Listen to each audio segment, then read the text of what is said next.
All right, everybody. Coach Talk number 16. You ready to rock and roll? Let's get to it. All right, so let's see. I'm going to put my questions up here. I'm going to read them all first from now on, just so, if you're watching this video not live, you can know a little bit more about the context of the questions instead of just reading the list of questions that I post. I'm going to read these in order, and then I'm going to probably attack them in a little bit of a different order. But do you use season goals? Short term, week, how long? Who sets them? You or your client or a joint effort? And this was actually submitted by a guy who is a lacrosse coach. He's a kind of a personal growth type guy and everything else. And let's see. Thanks, Heather. So we're going to attack that both for him and for anybody who's a professional coach as well. You know, increasingly people are starting to, talk to me. I wish they would comment on our videos, but they'll do that in time, who are not coach specific, because whether you're a parent, whether you're there's nothing else but parents. Whether you're a coach, whether you're a doctor, whether you're anybody who has to deal with human beings, these conversations apply. So let's keep rocking and rolling. The second question is, after month 2, clients start getting what they want. They feel excited, and then they feel they don't need help anymore. How do I keep them in coaching? All right, we'll hit that one too. All right, this one is a doozy. This is a long one here. It's about visioning. Now, I talked about visioning about 2 or 3 calls ago, so that may have been Coach Talk 12, 13, something like that. But the person actually asked for a little more detail about visualizing. So what if the client doesn't know what she wants? How do you do a visioning if someone doesn't know what they want? How do you vision or create a vision to do the practical or do the practical work of visioning? How do you create more defined themes and goals? Lots of stuff here you can see. Also, what about when the visualization is too scary? There's like 17 things I'm going to deal with here, and I'm going to speak kind of quickly. Bear with me. If you've got more questions, just type them in real time or write them below, and I can maybe address them in the next video.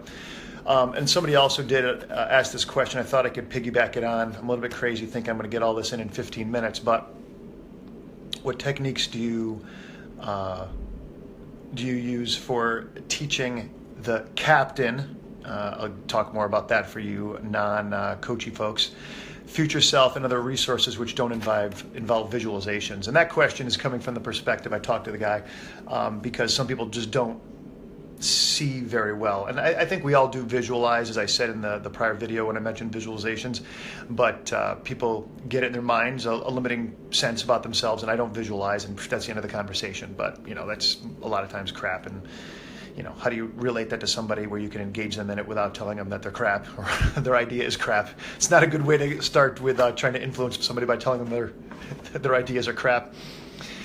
All right, so let's start with the second question, and then I'm going to roll the first and the third into one massive answer. After month 2, clients start to getting what they want, and they feel excited, and they don't feel like they don't need help anymore. How do I keep them in coaching? So first of all, your objective is not to keep them in coaching. And I know this person would probably say, or any of us would just go like, yeah, oh, okay, good, I get that. No, slow down. Your job is not to keep someone in coaching. If they don't want coaching, then God bless you and, do your thing, go do your thing. The idea is to help someone clearly define or get clear about who they are, right? Who they are at their best, what they really, really want, which feeds into the next couple of questions we're going to address, and help them move towards that. Just getting excited and starting to do a few things, this is the beginning of coaching. And I talk to people about when they start to work with me, kind of like the arc of coaching. They come in, and just by virtue of having someone hold them accountable to doing their 20 push-ups a day, or telling their wife they love them once a day, or whatever, I don't know, just even simple things that they know they should be doing right off the bat. And having someone hold them accountable, things start getting better, and they start getting results. And wow, this coaching works. And it's like, yeah, it works, but that's just simply someone being fully present with you and holding you accountable, doing the things that you already know. But what happens I'm going to say, it's stereotypical, but you'll bear with me as I'll make the larger point here, though the time may vary, right, for individuals. what happens is at a certain point, it stops being so sexy and the results stop just flooding in. And that's when the hard work happens, and it's not so easy anymore. And it's in that sort of trough right there is when people are really butting up against the real challenges and the things that have held them back over the years. That's where you're going to break old patterns, create new ones, help people get a better sense of themselves and see themselves in a different way that they can live out of those qualities, right? Okay? So if that is your goal, it's not about keeping them in it. It's about saying, hey, this is what your commitment is. We aren't there. What are you talking about finishing? This is what, and oftentimes what I would say is, because it's true with people, is this is what you do. You get to a certain level, you turn up the thermostat, and it starts getting good, and that's good enough. I'm out of here long before the patterns are even established. And then guess where they're going to find themselves? Climbing up, and then relaxing, and then sliding right back down again. And, we certainly want to avoid that. So first of all, the context of the question needs to be adjusted. It's not about keeping them in coaching. It's about contextualizing the work of coaching and then helping them work through those challenges that have them bail on doing the things that they know they need to do in order to, or they discover they need to do in order to live as they want, create the results they want. Okay, after getting 2 months, yeah, I think I've got that covered. Okay. So we need to kind of distinguish between a vision and goals if we're going to attack this massive series of questions that I've got before me here.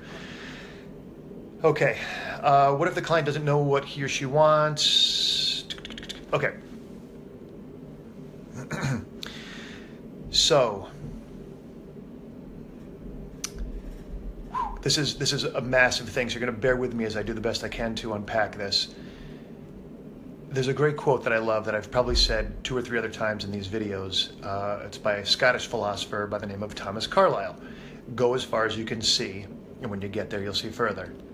Now, the truth is, most of us know if we stop eating the ho-hos and ding-dongs, and if we go for a walk once a day, and if we do a few things, we'll be in better shape, right? And it's a great, again, stereotypical example of us knowing things. I don't think we lack information.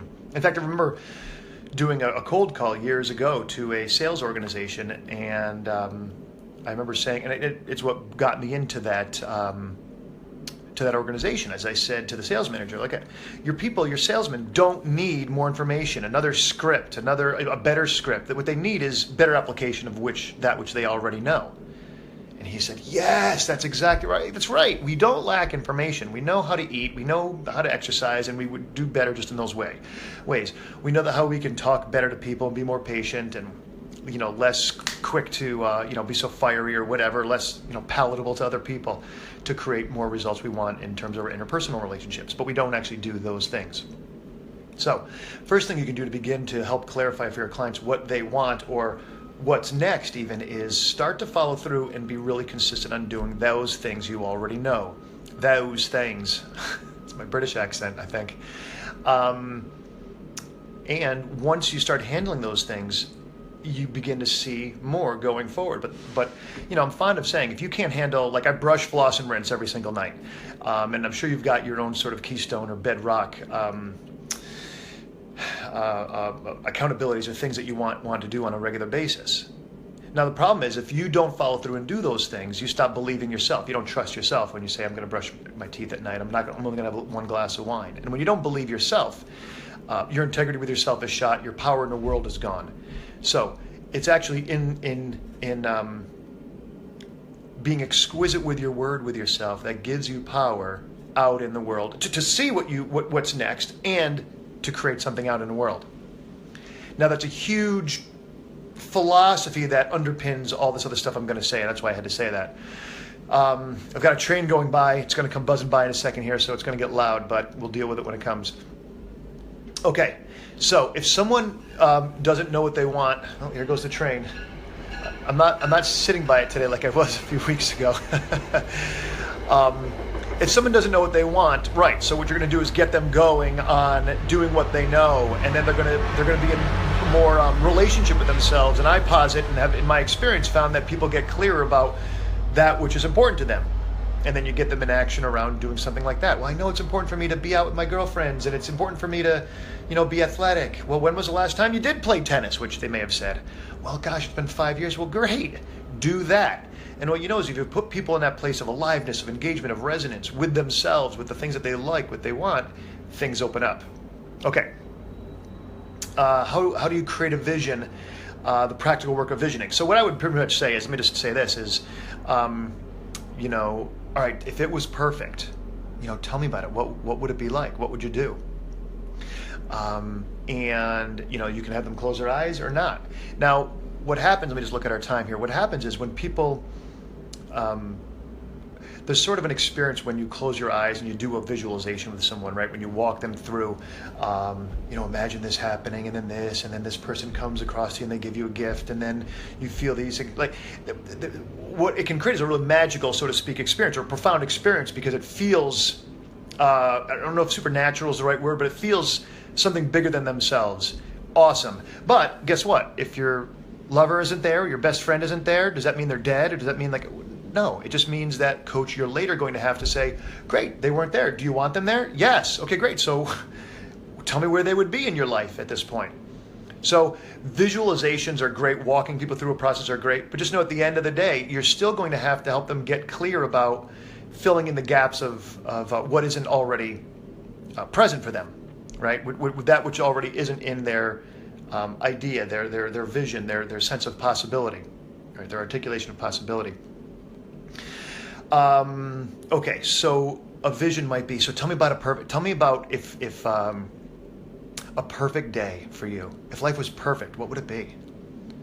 Well, I'd wake up at 7. Oh, 7 o'clock. What's great about that? Oh, 7 o'clock is, I would have slept in. For me, that would be sleeping in a little bit. So I sleep in a little bit. I just kind of get up and, I get going. I've had my, smoothie by 7:30, 7:45. I will have worked out by this and da-da-da-da. Oh, so what's so amazing about that? And look at you, Ron, you're getting excited about that. Yeah, what's so exciting? So you're beginning to get them in the experience about it now, of it. Now, what you're wanting to do as you do this with people is you're wanting to get them in the experience, meaning the way they move their body, right? Their emotions, the thoughts, the physical, right? My hands are getting sweaty. I'm feeling this vibration in my chest. So you're creating a full experience of this. Okay? I hope I'm answering this question. There's a series of questions here. I'm doing the best I can. How to create more defined themes and goals. All right, let me address the themes and goals in a second. What if the visualization was too scary? Well, that's sort of like what I said a second ago. I remember doing this with somebody once, and the woman said, I went out for a walk in the woods, and my husband, who's always in the woods, and he's chopping wood and doing all these things, he wasn't there. And I said, well, okay, do you want him there? And she said, well, yeah. I was afraid he was dead. I'm like, no, this is not a prediction of the future. Relax. You're not a prognosticator. Chill. What is he doing? Oh, well, I would see him chopping wood and I'd sit down next to him and we'd have a nice conversation. That's awesome. So you can fill in the gaps and create it just as you want. Blah, blah, blah. Techniques for... Okay, so the captain is a particular exercise that's done by Coaches Training Institute. It's their IP, where the idea is, just like you've got a lot of voices that tell you stink, you're not good enough, have that piece of chocolate cake, wait, you're too tall, you're too whatever, that you have a captain and a crew, a series of voices that are actually allies in your life. Now that could be a board of directors, it could be the leader, your leader, it could be your, I have sort of I don't call it the board of directors, but for me I've never said this, I don't think, publicly outside of a group forum, but never on video in front of the whole world. But I'm a big fan of Ralph Waldo Emerson, Benjamin Franklin, Harry Chapin, Booker T. Washington, Harriet Tubman, a few of these folks. And when I think about having allies in my life or people that I can appeal to for, geez, what should I be doing with this? I think, okay, what would Booker T. Washington say here? He would talk about being a man of dignity and doing my work and focusing on what needs to get done. And I go, yep, that's what I need to do. So what does that mean? How do I apply that in this area of my life? So when this person refers to captain, that's what he's referring to. And future self is, okay, you 20 years from now. By the way, here's another visualization. So you 20 years from now, you could walk them through. So imagine yourself 20 years from now. I'm 44. Oh, low power mode is saying, let me fix that. So you 20 years from now, I'm 44. So at 64, what would it be like? What do you look like? Where do you see yourself? Now I'm going really fast. You would want to slow it way down and create an experience that really matches somewhat their energy, their who they are and how they are. But really, you want to find a pace that I don't want to say lulls them in, but brings them to a place that is not just the energy that they know or they typically reside in, right? Because you're actually trying to remove them from the status quo. Okay. Another resources which don't involve visualizations. So the other thing I'll say about that don't involve visualizations, and we got I'm taking about another 2 minutes here. And then, Todd, I'll get your question. I've put you off twice now, but I'm on it, buddy. So other that don't involve visualizations. So it could simply be, tell me about your best life. Like if it was perfect, I started talking about this before. Oh, well, man, I would do the go-kart track at noon and then hang out with some friends and this and that. Oh, so you're not working? No, man, because I'm independently wealthy. How did you get there? Well, I invented some stuff and I sold it and I did this and that. Oh, that's so cool. And so you're building up you're meeting them energetically. You're noting what's going on for them over there. You're fanning the flames on that. You're encouraging it. You're asking questions that help flesh out more details, right? What kind of clothes are you wearing? Oh, man, jeans and t-shirt. Oh, and sneakers? No, man, I got these kick-ass boots on. Or, yeah, I'm wearing some sneakers. Okay, great. So then what? And, you breathe some life into this. All right, so do you use season goals, short-term, week, blah, blah, blah. Who sets them? Joint effort, blah, blah, blah. So first of all, the vision is the grand, right? The vision, the sense, the possibility. Now within that, I might grab a couple examples from what we've been talking about here. I might say, all right, great. So you want to start playing tennis and you want to go to Greece twice a year and you want to do this and you want to, so great. So what will you do by when? And we begin to, create these things. So if it's in 2 years, you want to be going to Greece twice a year and you want to be, you want to weigh this much and you want to have this much money or whatever else, those are measurable. Then you can just back them back down. So a year from now, what do you want? Well, I want to go to Greece at least, no later than June of 2018. Awesome. So you're going to Greece. So let's put in a calendar. When are you going? Well, wait, not yet. I'm not ready. No. Create a date. I'm not saying you got to book it yet, but let's create a week for it and let's do that. Now you might tell them to book it. Do it. Right? When do you want to join the tennis club by? Well, I can't because I'm out of shape and I need to do this and my shoulder's got to get fixed and everything. Okay, great. So what do you need to do before then? Well, I got to go see we don't even call him physio. I was talking to a British guy, he called it a physical therapist. Great. When will you see your physical therapist? By Monday. Great. What's today? Thursday. No. By tomorrow, you'll you'll schedule a session. Great. So you'll do that. So that what? Well, I want to by July 15th, I want to join a tennis club and be able to play. Fantastic. So by July 15th. So you can see how you'd start backing. Now, who comes up with them? Somebody was just calling me. Now, who comes up with them? Who comes up with them is coach and client, right?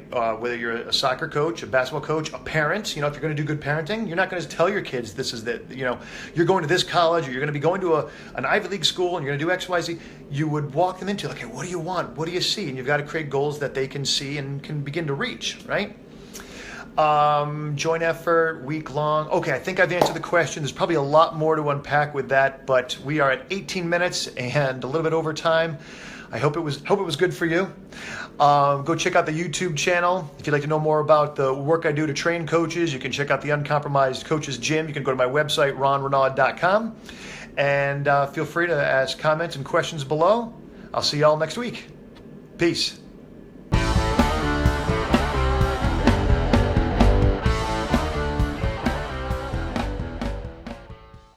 If you got something from this video, click like and subscribe in the center of the screen. There's a lot more videos and interviews on my channel.